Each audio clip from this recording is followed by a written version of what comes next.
Sehingga disebut yang terakhir itu, yang semula ketika ditanya oleh Bu Sri Mulyani itu, ini apa kok ada uang 189? Itu pejabat tingginya yang eselon 1 itu. Oh, enggak ada Bu di sini. Enggak pernah ada katanya. Ini tahun 2020 kata Bu Sri. Enggak pernah ada. Oh, ada Pak Ivan. Enggak ada. Baru dia, oh iya nanti dicari katanya. Dan itu nyangkut 189. Nanti dijelaskan oleh Pak. Dan itu adalah pencucian uang, dugaan pencucian uang, cukai dengan 15 entitas. Tapi apa laporannya? Menjadi pajak. Sehingga kita diteliti, oh iya ini perusahaannya banyak, artinya banyak, pajaknya kurang, padahal ini cukai laporannya. Apa itu? Emas. Ya. Impor emas batangan yang mahal-mahal itu, tapi di dalam surat cukainya itu dibilang emas mentah. Diperiksa oleh PPT, diselidiki. Di mana? Kamu kan emasnya emas sudah jadi, kok bilang emas mentah? Nah, ini emas mentah tapi dicetak di Surabaya. Dicari ke Surabaya, tidak ada pabriknya. Dan itu menyangkut uang miliaran, saudara. Tidak diperiksa. Laporan itu diberikan tahun 2017 oleh PPATK, bukan tahun 2020.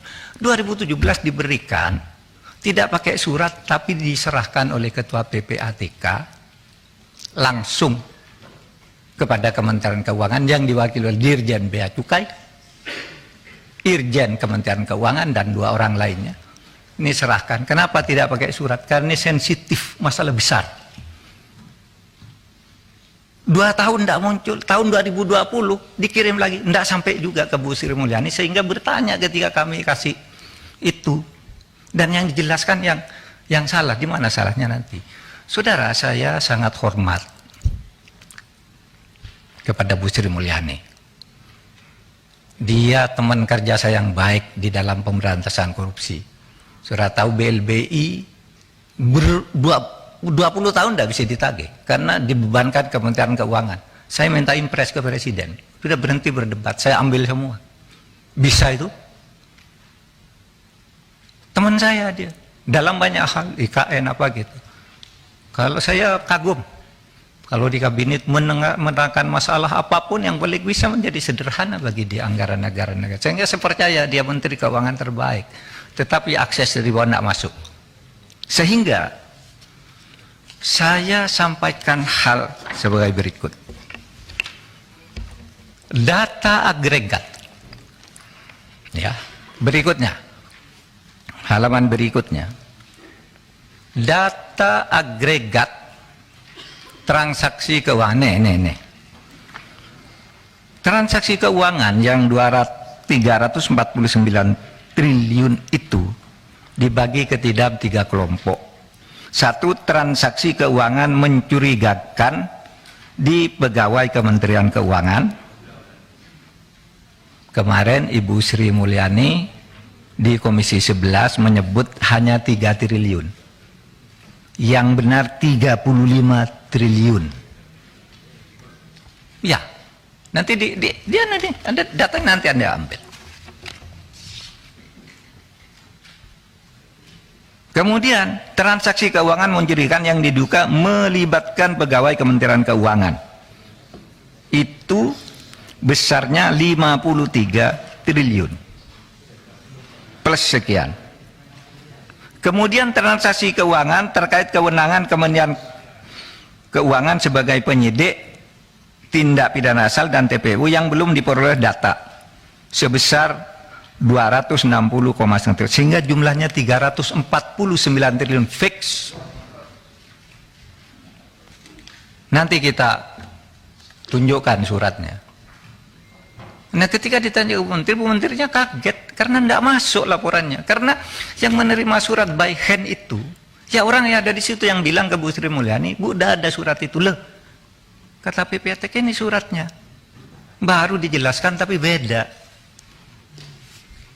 Ini laporannya pencucian uang di bidang bea cukai, lalu yang dihitung pajaknya sedikit dong. Jadinya Berapa yang terlibat nih? Nih. Yang terlibat di sini jumlah entitasnya itu dari Kementerian Keuangan 491 orang.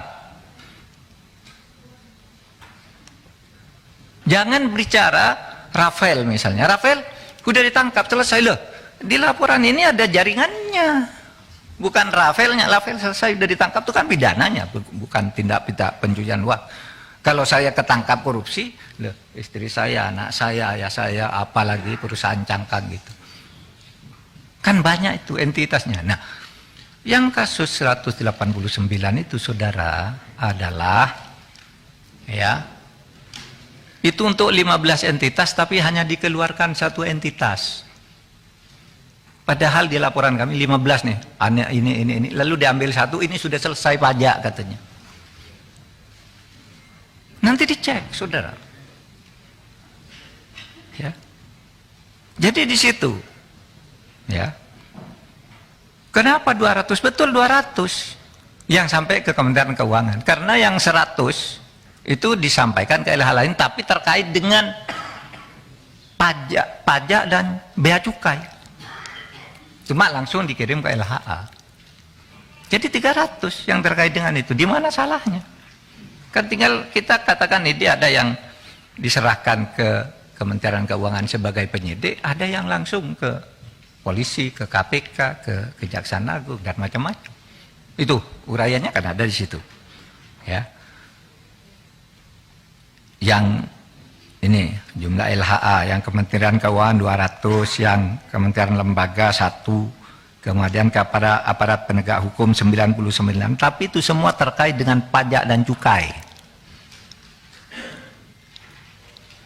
Saudara. Jadi jumlahnya 349.874. 187. Nah. Iya, tetapi supaya diingat ya bahwa ini agregat. Saya tidak mau menyebut kalau bukan agregat. Itu sebabnya sebenarnya saudara, halaman berikut. Karena pengertian ini pada tanggal 20 Maret kami bersepakat dengan Menteri Keuangan untuk tidak ribut-ribut. Karena kesepakatannya begini. Kementerian Keuangan akan melanjutkan untuk menyelesaikan semua LHA. Waktu itu sudah oke. Yang diduga TPPU dari PPATK, baik menyangkut pegawai Kementerian Keuangan maupun pihak lainnya. Seperti yang telah dilakukan oleh Dirjen Pajak yang telah berhasil. Malah kami mengatakan, dari banyak itu kami menemukan Menteri Keuangan itu sudah berhasil mengembalikan 7,0 triliun ya, untuk pajak, ya karena dihitung pajak. Jadi hitung pencucian uang 7,8 triliun untuk pajak, dan dari bea cukai masuk 1,1 triliun menjadi 8,11 triliun yang kembali dari laporan-laporan 349 ini. Sekali lagi 349 itu saya diminta menjelaskan betul-betul oleh Presiden, jelaskan kepada rakyat melalui gedung DPR bahwa TPPU itu artinya itu beda dengan korupsi. Lah orang tidak ngerti bedanya, lalu Menteri Keuangan korupsi itu tidak ada. Ini laporan TPPU. Saya yakin Bu Sri Mulyani itu saya tahu betul. Gitu. Terima kasih sudah nonton. Jangan lupa like, subscribe, dan share ya.